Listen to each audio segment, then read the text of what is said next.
FBI showed up at Don Miller's home in rural Indiana in 2014, it was a shock for people who knew him. He was very beloved. He was very charismatic. Former local reporter Liz Dykes interviewed the 91-year-old former engineer about his time in World War II, his missionary work in Haiti, and most of all, his huge collection of artifacts from around the world. The entire house is a museum. There are things everywhere. It was just mind-blowing. Miller even gave tours of his collection, so when the FBI came calling, she says, I wanted to know what they were looking for. There had to have been something. There was something the FBI hasn't talked about until now. When I first went into his house and saw the size of the collection, it was unlike anything we'd ever seen. Tim Carpenter heads the FBI's Art Crime Unit. Unlike anything you'd ever seen. Not only me, but I don't think anyone even on the art crime team. FBI photos never before shown publicly give a glimpse of the collection.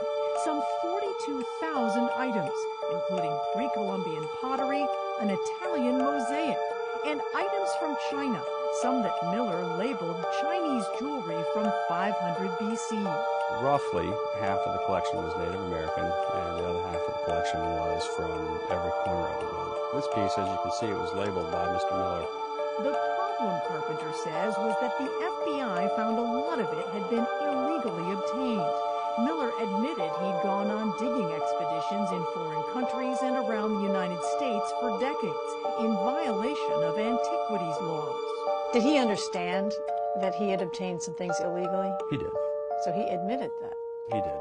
Miller eventually agreed to let the FBI seize some 5,000 artifacts so they could be returned to their countries of origin. But Carpenter says all the FBI's careful planning couldn't prepare them for another, more disturbing discovery. About 2,000 human bones. 2,000? To the best of our knowledge right now, those 2,000 bones represent about 500 human beings. Nearly all of those human remains, he says, were also dug up from ancient Native American burial sites similar to these. Okay, that sounds like a staggering number. It's very staggering. Why would anybody have that many human bones? I don't know. I truly don't know.